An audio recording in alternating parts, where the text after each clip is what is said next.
প্রিয় ছাত্রছাত্রীবৃন্দ, অনলাইন বাংলা ক্লাসে তোমাদের স্বাগতম। আজকে আমি বাংলা দ্বিতীয় পত্রের সমাস কীভাবে নির্ণয় করতে হয় সেই বিষয়ে আজকে আলোচনা করব। তো আমি দীপক কুমার সাহা, সহযোগী অধ্যাপক, বাংলা বিভাগ, লায়নুজ ইসলাম ডিগ্রি কলেজ। এই বর্তমান সময়টা চলছে করোনা মহামারীর সময়, যদিও একটু এখন অবস্থা উন্নতির দিকে, তারপরেও তোমাদের সবাইকে সতর্ক থাকতে হবে। সরকারি বিধিনিষেধ যা আছে সেগুলো একটু মেনে চলতে হবে। মাস্ক ব্যবহার করা, হাত ধোয়া, এগুলি করতে হবে, তাহলে আমরা সুরক্ষিত থাকব। তা আমি আলোচনায় যাচ্ছি আজকের সমাস নিয়ে। তো সমাস, আমরা গত ক্লাসে আমরা সমাস কাকে বলে, সমাসের প্রকারভেদ, এগুলি নিয়ে আলোচনা করছি। তো আজকে আমরা সমাসটা যে নির্ণয় করতে হয় কিভাবে, কারণ দুই ধরনের প্রশ্ন হয়, একটা সাধারণ প্রশ্ন এবং সমাস নির্ণয়, এই দুই রকমের প্রশ্ন। আমরা সমাস নির্ণয়টাই বেশিরভাগ সময় থাকে, সেই জন্য এটা কিভাবে নির্ণয় করতে হয় সেটাই আমরা একটু ভালো করে শিখব। তো এখানে আমরা যে জানি সমাস প্রধানত 6 প্রকার। তো সেখানে আমরা ধারাবাহিকভাবে এগুলি নিয়ে একটু আলোচনা করব এবং উদাহরণগুলো দেব।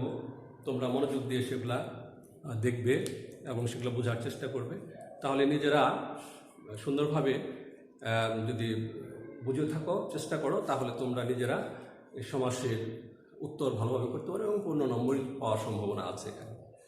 আচ্ছা, আমরা প্রথমে দ্বন্দ্ব সমাস নিয়ে আলোচনা করব। এখানে দ্বন্দ্ব সমাসের উদাহরণে যাই, যে ফুল ও ফল, এই যে শব্দটি সমাসবদ্ধ পদ।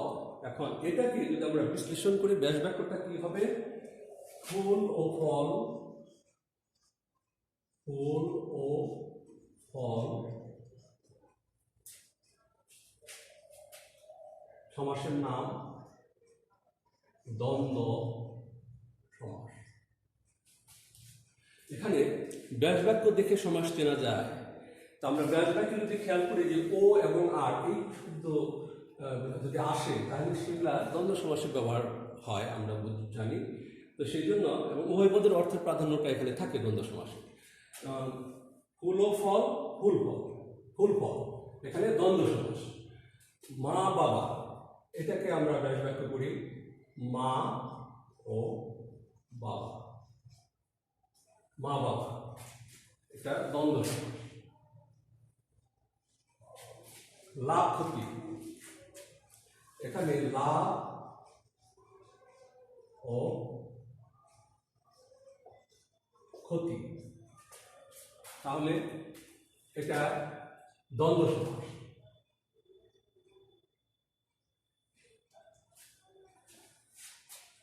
এরপরে আমরা তাহলে দ্বন্দ্ব সমাসের যে বৈশিষ্ট্য ব্যাস বাক্যে আমরা দেখি ও এবং আর এই শব্দটি থাকে এবং উভয় পদের অর্থের প্রাধান্য এখানে লক্ষ্য করা যায়। আচ্ছা, আমরা এবার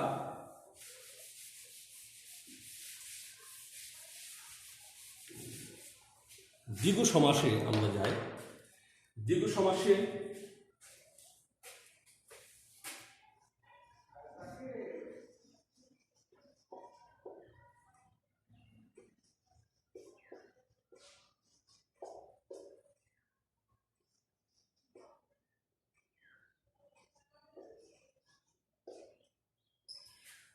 দ্বিগু সমাসে কি হয়, যে সংখ্যাবাচক শব্দ আগে থেকে সমাহার যদি বোঝায়, সমষ্টি বোঝায়, তাহলে সেটা দ্বিগু সমাস হয়। তাহলে চৌরাস্তা, এটাকে আমরা ব্যাস বাক্য করলে কি হবে? চৌ মানে চার, চার রাস্তা সমান। এখানে আমরা দেখি যে এই যে সংখ্যাবাচক শব্দ, এখানে চৌ, চার, তারপর সমাহার বুঝাইছে এখানে, তাহলে এটা দ্বিগু সমাসে এরকম হয়। তাহলে এটা সমাসের নামটা মনে রাখবেন, এটা দ্বিগু সমাস, দ্বিগু সমাস। ত্রিফলা, ত্রি মানে তীর, ফলের সমাহার, তাহলে এটা দ্বিগু সমাহার। সপ্তর্ষি, সপ্ত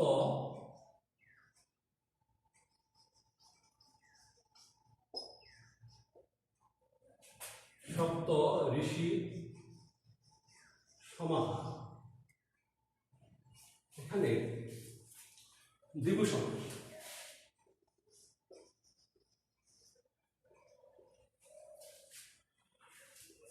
তাহলে দ্বিগু সমাসে আমরা দেখি সংখ্যাবাচক শব্দটা আগে থাকে এবং তারপরে সমাহার বোঝায়, সমষ্টি বোঝায়, তখন সমাসের নামটি হয় দ্বিগু সমাস। আচ্ছা, এরপরে আমরা যাই কর্মধারয় সমাসে।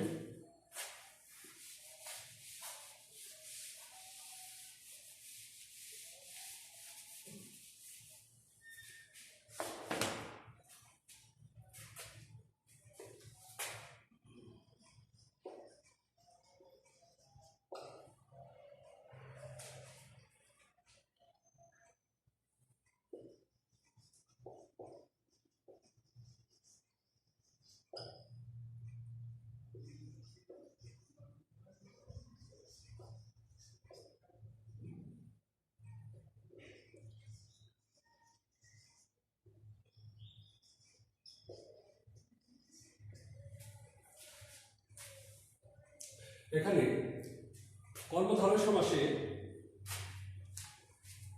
এখানে পরপদের অর্থের প্রাধান্য থাকে, যেমন আর এখানে ব্যাস বাক্যটিতে যে, যিনি, তিনি, যাহা, তাহা, ন্যায়, রূপ এই শব্দগুলির ব্যবহার লক্ষ্য করা যায়। তাহলে মহামানব, এটা যদি আমার ব্যাস বাক্যগুলি কি হবে? মহৎ যে মানব, মহৎ যে মানব, মহামানব। তাহলে এটা কর্মধারয় সমাস।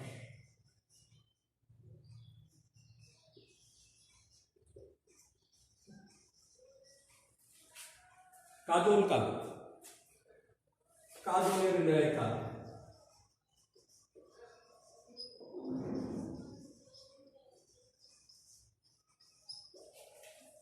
কাজলের ন্যায় কালো, কাজল কালো, এটা উপমান কর্মধারয় সমাস।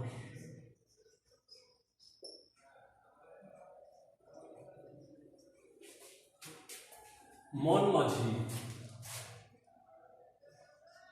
মন রূপ মাঝি, এটা রূপক কর্মধারয় সমাস।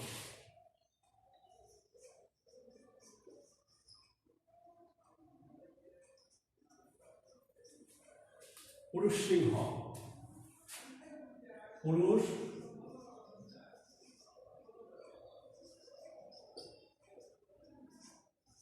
সিংহের ন্যায়, এটা হলো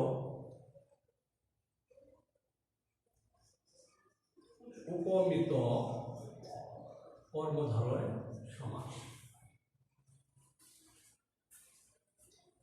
তাহলে ব্যাস বাক্যের মধ্যে আমরা দেখি যে ন্যায়, রূপ, যে, যিনি, তিনি এই সমস্ত শব্দগুলির ব্যবহার হয় এবং সেখানে পরপদের অর্থের প্রাধান্য থাকে, তখন সেটাকেই বলা হয় কর্মধারয় সমাস। এবং আমরা এখানে যে উদাহরণগুলি দেখলাম, 4টা উদাহরণ। এবার আমরা তৎপুরুষ সমাস নিয়ে আলোচনা করব।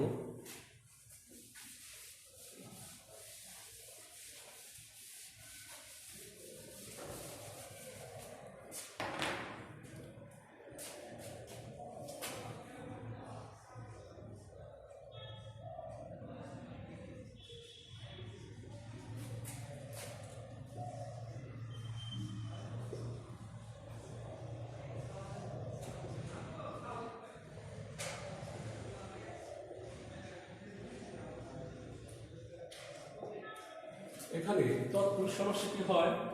সাধারণত পূর্বপদের দ্বিতীয়াদি বিভক্তি লোপ পেয়ে যে সমাস হয় সেটা হয় তৎপুরুষ সমাস। তো এখানে আমাদের এখানে পরপদের অর্থের প্রাধান্য থাকে। এখানে আমরা ব্যাস বাক্য যদি বই পড়া, এখানে বইকে পড়া, এই যে পূর্ব পদ এটা বই, এটা কে বিভক্তি আছে এবং যে বিভক্তির লোপ পেয়ে সমাজটি হয় সেটা সেই বিভক্তির নাম বলতে হয়। তাহলে এটা কে দ্বিতীয় বিভক্তির চিহ্ন, এই জন্য এই সমাজটির নাম বলবো আমরা দ্বিতীয়া তৎপুরুষ সমাস।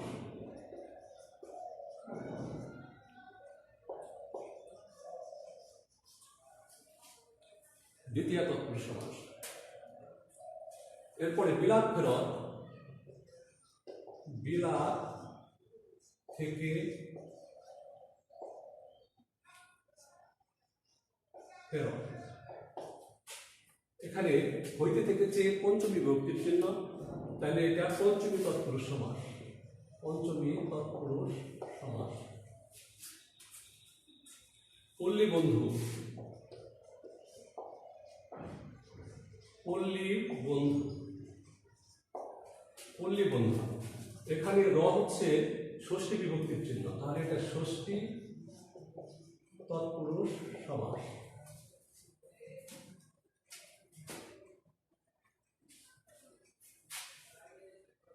তাহলে তৎপুরুষ সমাসে কি হয়? পূর্বপদী দ্বিতীয়াদি বিভক্তির লোপ পেয়ে যে সমাসটি হয় সেটাকে বলে তৎপুরুষ সমাস। তাহলে আমরা দেখলাম এখানে যে বিভক্তির লোপ পায় সেই বিভক্তির নামটি বলতে হয়। তাহলে আমরা এবার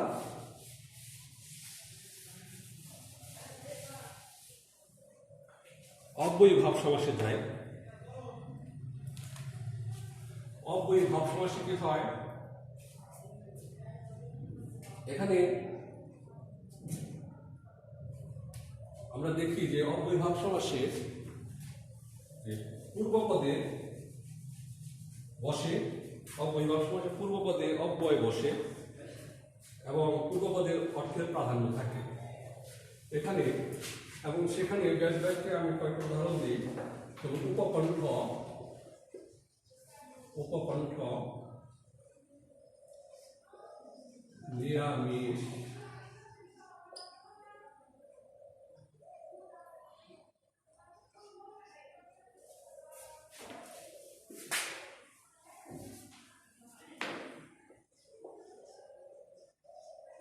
আকণ্ঠ। এখানে উপকণ্ঠ, এখানে অব্যয়ী ভাব সমাসের ব্যাস বাক্যের মধ্যে সাধারণত সদৃশ, সমীপে, অভাব, ক্ষুদ্র, পর্যন্ত এ ধরনের কিছু শব্দ এখানে ব্যবহার হয়। সেটা থেকে বোঝা যায় যে এটা অব্যয়ী ভাব সমাস। যেমন উপকণ্ঠ, এটাকে আমরা যদি ব্যাস বাক্য করি, উপকণ্ঠ কণ্ঠের, কণ্ঠের সমীপে।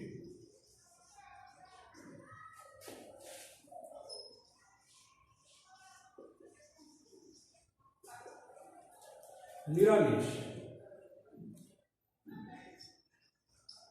আমিষের অভাব, অব্যয়ী ভাব সমাস। আকণ্ঠ, এটা কণ্ঠ পর্যন্ত,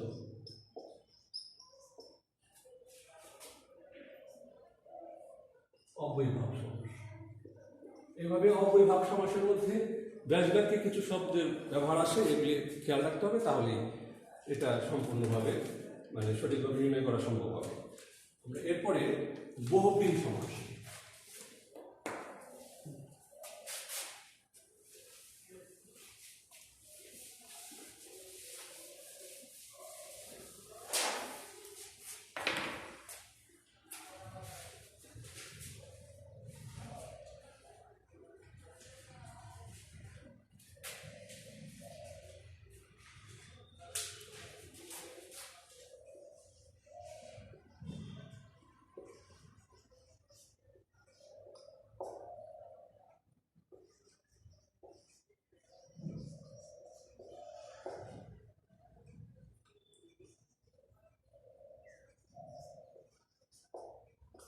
এখানে বিনা পানি, বহুব্রীহি সমাসে কি হয়? ব্যাস বাক্যের মধ্যে যার বা যাহার শব্দটি আসে সাধারণত। তো এখানে আমরা বিনা পানি এবং উভয় পদের দেখা যায় পরিবর্তে সেখানে একটা ভিন্ন অর্থবোধক একটা বস্তু বা পদার্থ আসে। যেমন বিনা পানি, এখানে ব্যাস বাক্য করি বিনা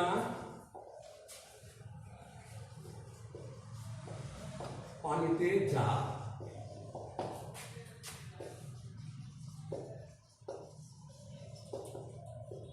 এখানে এই যে যা শব্দটি আসছে এখানে, এখন বিনা পানি এটা বিনা পানি বলতে কাকে বলা হয়? বিদ্যাদেবী সরস্বতীকে। তাহলে ভিন্ন একটা বিষয় বোঝানো হচ্ছে, পানিও না হাতও না, সরস্বতীকে বোঝাচ্ছে। নদীমাতা,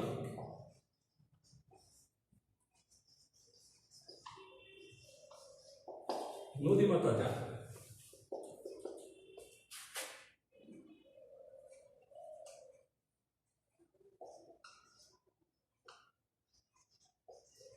সুন্দর বর্ণ যা, সুবর্ণ, বহুব্রীহি সমাস। তাহলে আমরা ব্যাস বাক্যের মধ্যে যা শব্দটি আসে এটা একটা বোঝার বিষয়, বহুব্রীহি সমাস।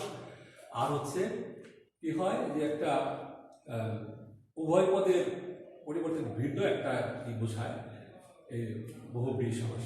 তাহলে ব্যাস বাক্য যার ব্যাস বাক্য আসে এটা একটা চেনা সমাস, ব্যাস বাক্য থেকে সমাস কেনা যায়, এবং এই যে ব্যাপারটা খেয়াল করতে হবে। ব্যাস বাক্য থেকে সহজে বলা যায় সমাস, কোন সমাস হবে। আচ্ছা, আমরা আজকে এই সমাস নিয়ে এখানে নির্ণয় নিয়ে আজকে এখানে আমরা শেষ করতে চাই। তো এখন তোমরা বাড়িতে একটু চর্চা করবে। এটা হলো চর্চার উপরে নির্ভর করে ভালোভাবে, মানে শুদ্ধভাবে এটা লেখা। চর্চা না করলে কিন্তু অনেক কঠিন মনে হয়। আর বিশেষ বৈশিষ্ট্যগুলো এগুলো খেয়াল রাখতে হবে। তাহলে তোমরা এগুলি যদি চর্চা করো আর এই বিশেষ বৈশিষ্ট্যগুলো খেয়াল রাখো, তাহলে সমাজটা সুন্দরভাবে নির্ণয় করতে পারবে। এবং সমাজ নির্ণয় কি হয়, ব্যাস বাক্যের জন্য 1/2 নম্বর এবং সমাস বলার জন্য 1/2 নম্বর, 1 নম্বর করে পাওয়া যায়। আমি আশা করি তোমরা সবাই সুন্দরভাবে চর্চা করবে এবং তোমরা সমাসের 15 নম্বরটাই পাবে। তো আজকে এই পর্যন্তই আমি শেষ করতে চাই। তোমরা ভালো থেকো, আগামী ক্লাস তোমরা করবে এই প্রত্যাশা রাখি। সবাইকে ধন্যবাদ।